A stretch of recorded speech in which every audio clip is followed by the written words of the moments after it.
আমরা অনেকেই মনে করে থাকি যে আমার কাছে হেলথ ইন্স্যুরেন্স পলিসি রয়েছে, কাল যদি আমাকে হাসপাতালাইজেশন করা হয় তাহলে সেই পুরো হাসপাতালের বিল সেই ইন্স্যুরেন্স কোম্পানি পেমেন্ট করবে।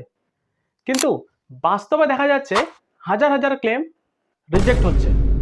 এই রিজেক্ট হওয়ার পিছনে দোষ কিন্তু কাস্টমারেরই বা আমাদেরই, কারণ আমরা পলিসি করার সময় কিছু কিছু জিনিস দেখি না দেখি কিন্তু পলিসি করে নিই।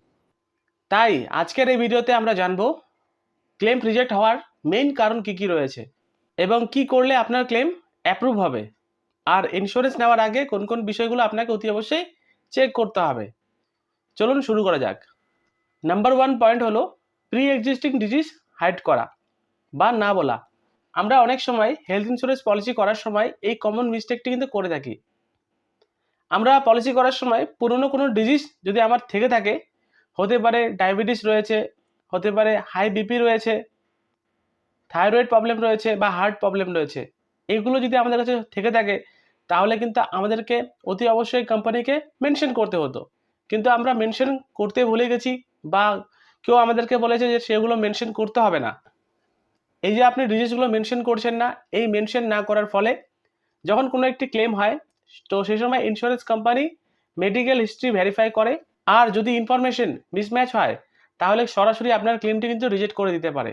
অনেকে ভেবে থাকেন আমি যদি এই প্রি এক্সিস্টিং ডিজিজ কোম্পানিকে বলে দিই তাহলে কোম্পানি আমার উপর অতিরিক্ত প্রিমিয়াম চার্জ করবে, কিন্তু আপনি যে এই ছোট্ট একটি ভুল করছেন, আপনার প্রি এক্সিস্টিং ডিজিজ সম্পর্কে আপনি যে কোম্পানিকে বললেন না, হাইড করে গেলেন, মনে রাখবেন এর জন্য ফিউচারে যদি কোনো রকমভাবে কোনো ক্লেম হয় সেই লাখ লাখ টাকার ক্লেম কিন্তু আটকে যেতে পারে। তাই পলিসি নেওয়ার সময় সবসময় আপনার যদি কোনো রকমভাবে কোনো মেডিকেল হিস্ট্রি থাকে তাহলে সেটি কিন্তু অনেস্টলিভাবে কিন্তু ডিসক্লোজ করুন। Next point number 2, waiting period না জানা। ওয়েটিং পিরিয়ড মানে কি? ওয়েটিং পিরিয়ড মানে হলো যে আপনি ধরেন আজকে পলিসি করেছেন, পলিসি করার পর ডে 1 থেকে কিন্তু সমস্ত ডিজিজের জন্য কোম্পানি কিন্তু পেমেন্ট করবে না, তো এটাকে বলা হয় ওয়েটিং পিরিয়ড। অনেক মানুষই পলিসি নেওয়ার সময় ভেবে থাকেন যে আমার কাছে হেলথ ইন্স্যুরেন্স পলিসি নেই, আমি আজকে পলিসি করব, 2 মাসের পর একটি ক্লেম করব, কোম্পানি ক্লেম দিয়ে দিবে না। সেটার জন্য রয়েছে ওয়েটিং পিরিয়ড। ওয়েটিং পিরিয়ড কি রয়েছে দেখুন, ইনিশিয়াল ওয়েটিং পিরিয়ড রয়েছে 30 দিন এবং কিছু কিছু প্রি এক্সিস্টিং ডিজিজ রয়েছে যে ডিজিজগুলো পলিসি নেওয়ার 2 থেকে 3 বছর পর কিন্তু কভার করবে। মানে আপনি আজকে পলিসি করেছেন, আজকে থেকে শুরু করে 3 বছর বা 2 বছর পরে গিয়ে যদি আপনার যদি ওই যাবতীয় কোনো রকমের ট্রিটমেন্ট হয় তাহলে কিন্তু কোম্পানি পেমেন্ট করবে, আদারওয়াইজ পেমেন্ট করবে না। এবং কিছু কিছু স্পেসিফাইড ডিজিজ থাকে যেই ডিজিজগুলো হতে কিন্তু সময় লাগে, যেমন গলব্লাডারের স্টোন হতে পারে, ইএনটি হতে পারে, থাইরয়েড হতে পারে। তো সেই জন্য অতি অবশ্যই পলিসি করার সময় ওয়েটিং পিরিয়ড সম্পর্কে ভালো করে জেনে নেবেন, বুঝে নেবেন, মানে কোন ক্লেম কতদিন পর কভার করবে।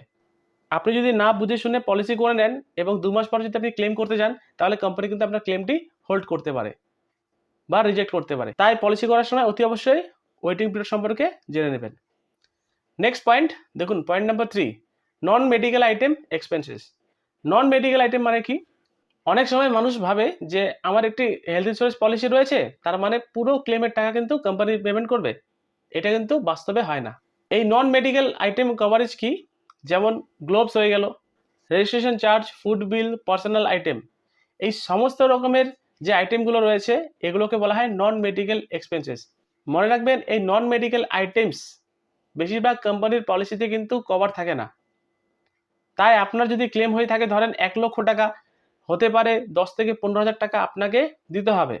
তাই আমি আপনাদেরকে বলবো হাসপাতালে ভর্তি হওয়ার আগে অতি অবশ্যই পলিসির যে কভারেজগুলো রয়েছে সেটি কিন্তু বুঝে নিয়ে আপনি অ্যাডমিশন হয়ে যাবেন, কারণ নন মেডিকেল আইটেম কিন্তু বেশিরভাগ পলিসিতে অ্যাড করে না। কিন্তু এখনকার ম্যাক্সিমাম পলিসিতে ফ্রেন্ডস এই non medical item as the rider benefit হিসেবে রয়েছে। আপনি যদি পলিসির সাথে এই নন মেডিকেল আইটেম রাইডার হিসেবে নেন তাহলে কিন্তু সেই নন মেডিকেল আইটেমের জন্য কিন্তু আপনি কভারেজ নিতে পারবেন, মানে এক কথায় বলতে গেলে ফুল পেমেন্ট কিন্তু কোম্পানি পেমেন্ট করবে। পয়েন্ট নাম্বার 4, নেটওয়ার্ক হাসপাতাল না হওয়া। এই নেটওয়ার্ক হাসপাতাল মানেটা কি? ফর এক্সাম্পল আপনার কাছে কেয়ার হেলথ ইন্স্যুরেন্সের পলিসি রয়েছে এবং আপনি চান সেটাকে ক্লেম করাতে, বা আপনি চান যে আপনার ধরেন কোনো একটি ডিজিজ ধরা পড়লো, আপনি অপারেশন করাবেন। তো সে সময় আপনি কি করবেন? সে সময় আপনি সবার আগে সেই কেয়ার হেলথ ইন্স্যুরেন্সের যে অফিসিয়াল ওয়েবসাইট রয়েছে সেখানে গিয়ে আপনি সার্চ করবেন নেটওয়ার্ক হাসপাতাল, তাই না? এবং আপনি ধরেন সার্চ করে পেয়ে গেলেন আপনার বাড়ির আশেপাশে ধরেন কোনো একটি নিউটিয়া রয়েছে, সেই নিউটিয়াতে অ্যাড রয়েছে। আপনি সেখানে যাবেন, সেই কার্ড শো করবেন অথবা আপনি সেই কোম্পানির পুরো পেপার শো করবেন, তারা কিন্তু আপনার ক্লেমটি খুব ইজিলি প্রসেস করে দেবে। এটাকে বলা হয় নেটওয়ার্ক হাসপাতাল। এবং আপনি ধরেন ক্লেম করতে গেছেন, কিন্তু আপনি এমন একটি জায়গায় ক্লেম করতে গেছেন যেটার সাথে আপনার ইন্স্যুরেন্স কোম্পানির কোনো টাই আপ নেই, সেটাকে বলা হয় নন নেটওয়ার্ক হাসপাতাল। যদি নন নেটওয়ার্ক হাসপাতাল হয় তাহলে কিন্তু আপনার ক্লেমটি ক্যাশলেসে যাবে না, আপনাকে কি করতে হবে, রিম্বার্সমেন্টে প্রসেস করতে হবে। সবার প্রথমে আপনি নিজের টাকা দিয়ে আপনি চিকিৎসা করাবেন, তারপর কোম্পানিকে কিন্তু রিম্বার্সমেন্টের প্রসেসের দ্বারাই আপনি আপনার ক্লেমের টাকা নিতে পারেন আপনার ব্যাংকের অ্যাকাউন্টে। তাই আমি আপনাকে বলবো চেষ্টা করবেন নিয়ার বাই নেটওয়ার্ক হাসপাতাল লিস্ট আপনি সেভ করে রাখুন, আপনি জেনে রাখুন আপনি যে সিটিতে থাকেন সেই সিটির আশেপাশে আপনি যে হেলথ ইন্স্যুরেন্স পলিসি করেছেন তার নেটওয়ার্ক হাসপাতাল কী কী রয়েছে। মানে যদি আপনার কিছু হয়ে যায় তাহলে আপনার নমিনিকে বা আপনার ফ্যামিলিকে বলে রাখবেন যে এই জায়গাটায় নিয়ে যেতে। পয়েন্ট নাম্বার 5, রং ডকুমেন্টস বা ডিলে ক্লেম ইন্টিমেশন সাবমিট। আপনি ধরেন কোনো একটি ক্লেম করবেন, রিম্বার্সমেন্টে হোক, তো সেই ক্লেম রিজেক্ট হওয়ার আরেকটি বড় কারণ হলো রং ডকুমেন্টস অথবা লেট সাবমিশন। যেমন হতে পারে আপনি ক্লেম করার সময় ডিসচার্জ সামারি আপনি জমা করতে ভুলে গেলেন বা মিসিং রয়েছে, আপনার কাছে অরিজিনাল বিল কোনো নেই, ডাক্তারের প্রেসক্রিপশন নেই। তো এই যে ডকুমেন্টসগুলো রয়েছে এই ডকুমেন্টসগুলো যদি আপনি ক্লেম ফর্মে ভালো করে ফিল যদি না করেন তাহলে আপনার ক্লেম কিন্তু রিজেক্ট হতে পারে। অনেক পলিসিতে ক্লেম সাবমিশন এবং স্পেসিফাইড টাইম লিমিট থাকে, কিন্তু দেখবেন আপনি ধরেন XYZ একটি পলিসি করেছেন, ওখানে কিন্তু একটি ক্লেম সাবমিট করার একটি টাইম থাকে, ধরেন 7 দিন হতে পারে, 1 মাস হতে পারে। আপনি ধরেন আজকে আপনার ক্লেম হয়েছে, আপনি ধরেন আজ থেকে 3 মাস পরে গিয়ে আপনি ধরেন ক্লেম করছেন, তাহলে সেক্ষেত্রে কিন্তু সেই কোম্পানি কিন্তু আপনার ক্লেমের জন্য পেমেন্ট করবে না। তাই মনে রাখবেন লেট করলে কোম্পানি রিজেক্ট করতে পারে আপনার ক্লেম। তাই সবসময় ডকুমেন্টগুলো কেয়ারফুলিভাবে কালেক্ট করুন এবং কেয়ারফুলিভাবে ক্লেম ফর্ম ফিল আপ করে আপনি সাবমিট করুন। এবং সর্বশেষ পয়েন্ট বলবো আমি, point number 6, fraud claim.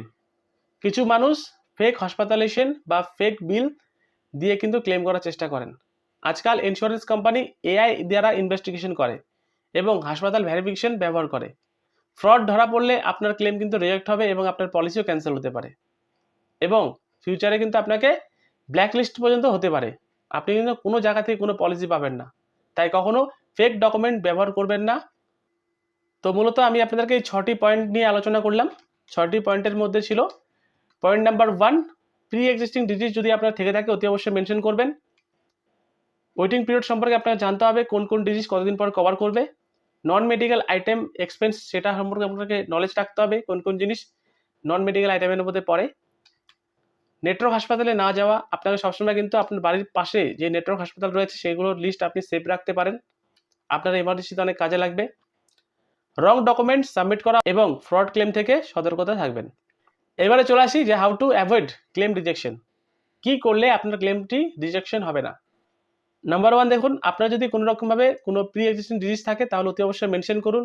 Network হাসপাতাল সম্পর্কে বুঝুন, ওয়েটিং পিরিয়ড সম্পর্কে আপনি জানুন কোন ডিজিজ কতদিন পর কভার করবে, ডকুমেন্টগুলো আপনি সেফভাবে রাখুন, পলিসির যে টার্ম অ্যান্ড কন্ডিশন রয়েছে সেটি পড়ুন, ক্লেম ইন্টিমেশন তাড়াতাড়ি করুন। এই স্টেপগুলো যদি আপনি ফলো করেন তাহলে আপনার ক্লেম কিন্তু অ্যাপ্রুভাল হবে। তো আশা করছি আজকের এই ভিডিওটি আপনাদের অনেক ইউজফুল লেগেছে।